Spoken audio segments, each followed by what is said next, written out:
Hello, it's MA. I am back with part 4 of my deck collection 2022, in which we shall enumerate decks that live in their own little world, which I may or may not want to travel to.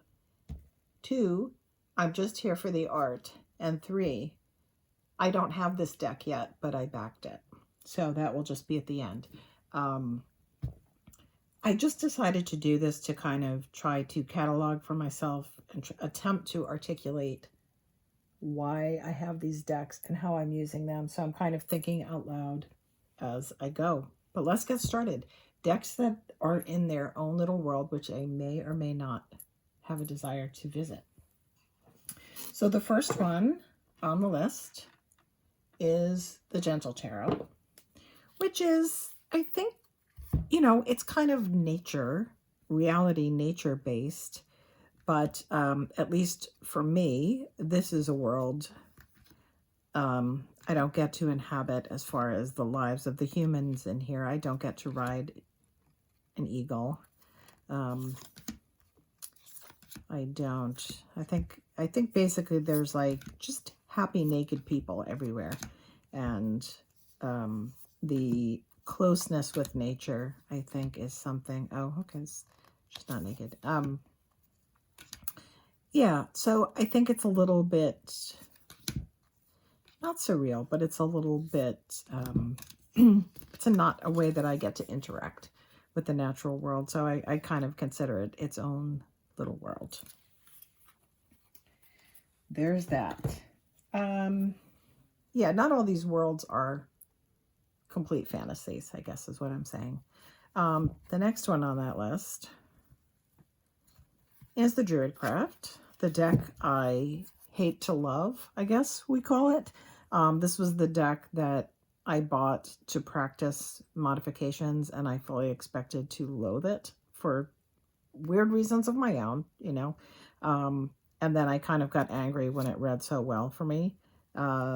Yeah, that's what happens with this deck. So, I did not think it was part of my aspiration to have this fantasy world of, the Druid British Isles to inhabit, but it turns out that this deck lives somewhere inside me in a unexpected way, and sometimes that just happens. And I think that's one of the big lessons I've learned is, although I try to be very mindful about the decks, sometimes I'll push myself out of my comfort zone and something will really resonate with me. But unfortunately, that also could mean that if I push myself out of my comfort zone, I don't know what percentage is going to have a positive outcome, right? So I try not to use that strategy too often. Okay, the next one is the Next World Tarot, which I always think of as a optimistically post-apocalyptic world that this is inhabiting. And honestly, I feel like this is probably the world we live in right now. Maybe we're pre-apocalyptic and the optimism is up for grabs. But yeah, I like to take this deck into the woods with me. And I know it's kind of a more urban, a more populated, and by urban I mean cityscapes, right? We're mostly looking at cityscapes, or places that are have a high level of human inhabitants and human detritus. But I like to take that out into the woods with me. If I have a deck in the pouch when I'm out walking, a lot of times that's the deck. That's what I use that one for. The next one, this is definitely in its own little world. I'm not sure I want to go to this world. This is the Nicoletta Ceccoli deck. Yeah, definitely. I would call this one verging into the surreal. And I think sometimes I feel like I've gone to this world and I didn't want to stay there. Not quite nightmares, but I don't know. I find it charming and terrifying at the same time. And I would say that is definitely in a world of its own. And so is this one, the Numinous Tarot. Now, when Cedar came out with the Threadbound Oracle, there was a novel that went with it, which I read, and I think I understand the fantasy world of that book.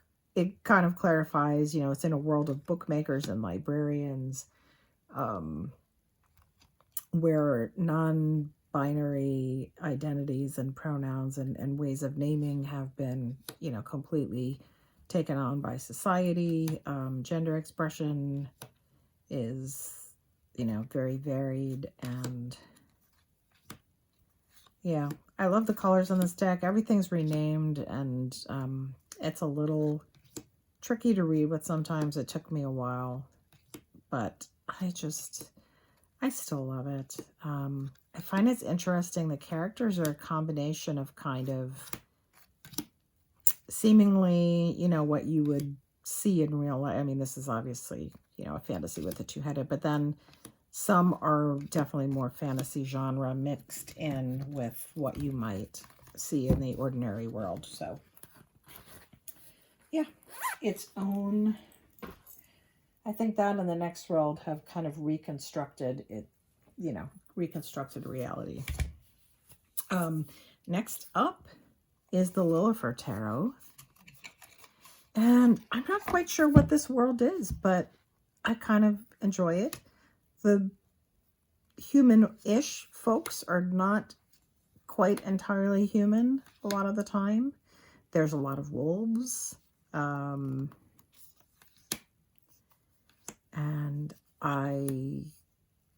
that's the tower's upside down. Yeah, it's a world that might be a little scary to enter. But I feel like it's a world of the interior, maybe, and a world of emotions. Because this is by the same creator as the Reclaim Oracle, so I guess that should not be a very big surprise. Okay, I think these two go together, which is the Dark Days Tarot and the Mother Tarot. And these are both, yeah, sometimes they seem semi-real and sometimes definitely like more fantastical. There's more people in both of these decks. Yeah.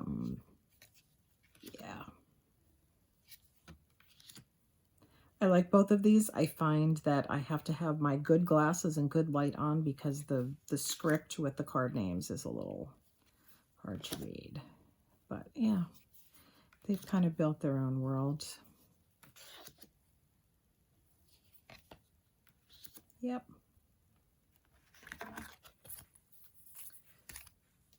I think it would be fun to go for a walk in either one of those worlds and just see what rose on the path ahead of one. And also its own world,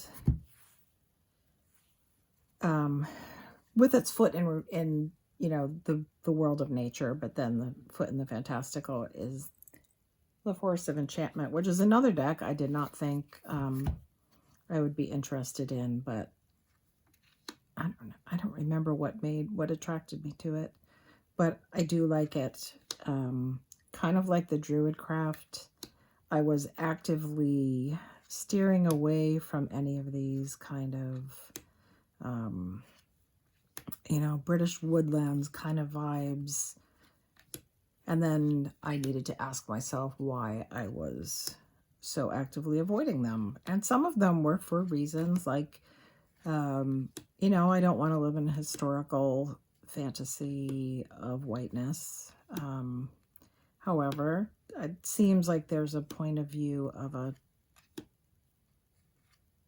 time period here. I'm not really sure. I think that's more apparent in Druidcraft, but you know, sometimes I just have to say, like the Ohms here, you know, again, some of the beings are more fantasy based. This is my heritage in some ways, you know.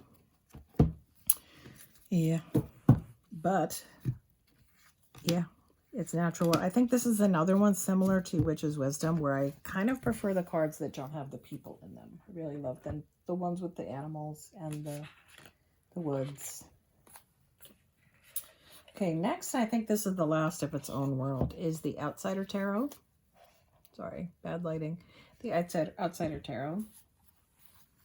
And in this deck, the majors are, I would call them experiential, where, you know, you're invited to step in and be the archetype. This is the Fool. This is one of my favorite Sun cards ever. Like the point of view where the person looking at the card is riding that bike. I mean, it's just, I can feel it when I look at that. I really like it. And then these two cards together, I think are really interesting because it's the Emperor retitled as the Provider and the Devil. And a lot of the same objects seem to appear in both the cards, right? But one's associated with being provided the goods, and yeah, then they kind of take control. And then in the Minors and the Courts, we're introduced to a wide array of real life people that are in one way or another outsiders, and the book really goes into great detail about who everyone is, or what are the images that are depicted. Yeah, Rachel. So it's kind of in its own world, that's for sure. Some of the illustrations are pleasingly strange, and that's the world of the Outsider Tarot. Now let's look at the decks where I just came here for the art. And the first one I've got on this list is the Asherah Tarot. This is a Thoth deck. I don't plan to learn Thoth, but I was just so captivated by these illustrations. They're so colorful. I did get the little bridge size deck. Okay, normally a fool that is veering toward a jester and a magician that's wearing a top hat are both things that don't appeal to me, and yet I bought this deck anyway. I thought maybe at some point it's going to lure me into learning a little bit more of Thoth, or maybe not. I don't know. I just adore it. I just like to look at these cards.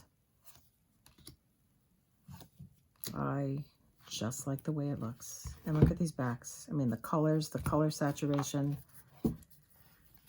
I could eat it up. I could just eat it up. Okay, we're getting there. Some of these, so here's not really a surprise. So the Marielle, this is the mass market edition. You know, some of these that I've got for the art, they're on the intense side. And some of them I can read with, and some of them, like the Marielle, I can read with, but I have not put the time into the book at all. So, you know, I'm not getting the full picture of the intent of the art. I can still read with it. But what I do appreciate when I do read with it is the intensity. And yeah. Yep. That's the theme of this category. What's under that? Right under that is the Lubanko Tarot. Again, with this one, I would say the theme is intensity. I find this is a good reader. There's a couple of cards that I find are pretty abstract, but man, it is intense, and the art is very active. And you know, I've done the exercise where I take the deck and just flip through and then real fast let a keyword come out of my mouth. And this deck, more than any other that I own, virtually every word that came out of my mouth was a verb. So I thought that was really interesting. There's something about, I forgot how the art was created, if they were, you know, monoprints or paint, but the line work is very dynamic. So, yep. Love that one. Love it, love it, love it. Let's see, the Blood Moon Tarot. This one is tricky for me because, just because the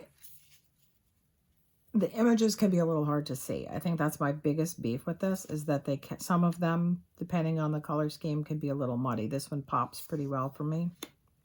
Of course, the suits are all renamed, but this one is also in the its own world category. I haven't really investigated too deeply what the intention, like what the story is that's happening. I just read them as straight up tarot. This deck is definitely a mood for me. I have to be prepared for it, and I have to be ready to just fall into a card. To me, I practice intuitive reading with this deck, but it's really the images. Once I do get them in the correct light where I can see the images properly, they entrance me. Okay, the Abstract Futures deck by Helma's Ghost Artist Collective. I definitely have shown this one a couple of times. So this is, you know, just a totally abstract deck. They did base it on Rider-Waite-Smith imagery. So this works a little bit for me like the Terror of the Crone does, where sometimes I do a reading and it doesn't translate into language, and I just have to like look at the images and get an emotion or a sense from it. So this is another one I think I could read for other people with it, but I mostly use it for myself because sometimes I find it hard to articulate what I'm witnessing. But enjoy that one as well. We've got two more. This one I picked up recently. It's the Sapphic Enchantress Tarot deck. It's a major only deck. It's a real DIY kind of badass thing. The creator sent this little sachet bag. It's hand cut. The guidebook is a zine that's hand stapled together. It's black, you know, it's line art. So I really enjoy this as a piece of art and as kind of a, you know, handcrafted object. I do appreciate this very much. That's the kind of thing I just really love to be able to support. And then I guess this is the last one that I actually have in my hand, is the Brady Tarot. This is the second edition. And I wish the rose petal finish is my main deterrent to using this deck more. Not the biggest fan of keywords on cards, but these are so well blended in. I don't find them obtrusive at all.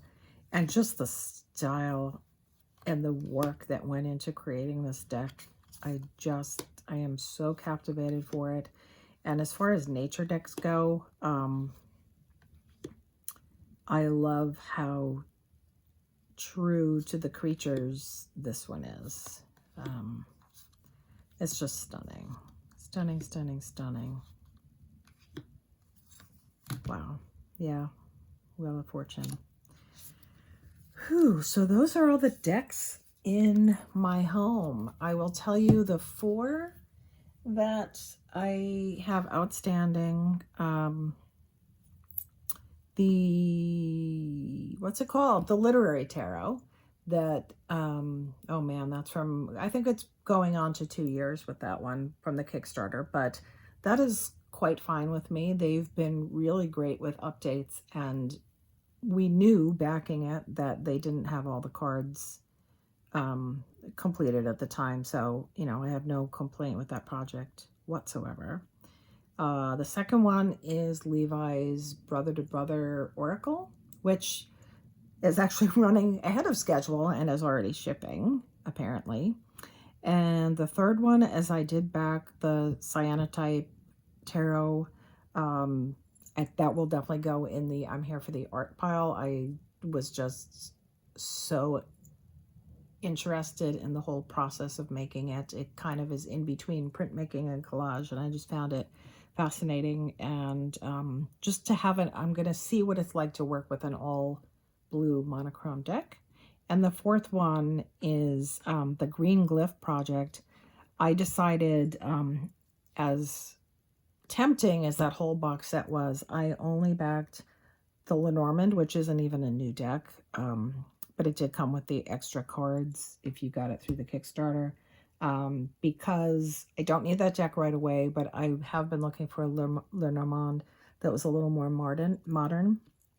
So I did back that one, and that's that. I don't really have plans to be adding much more, and I hope I can stick to that, but we're going to see what happens.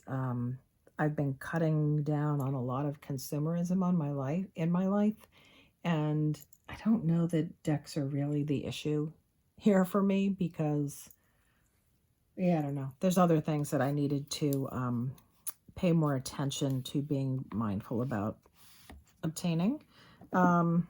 So we'll see what happens. I'm not saying depthier, but it wouldn't be a bad thing if I maybe said that in a couple of months. And that's where we are. So thanks for watching, and I'll catch you later. Bye.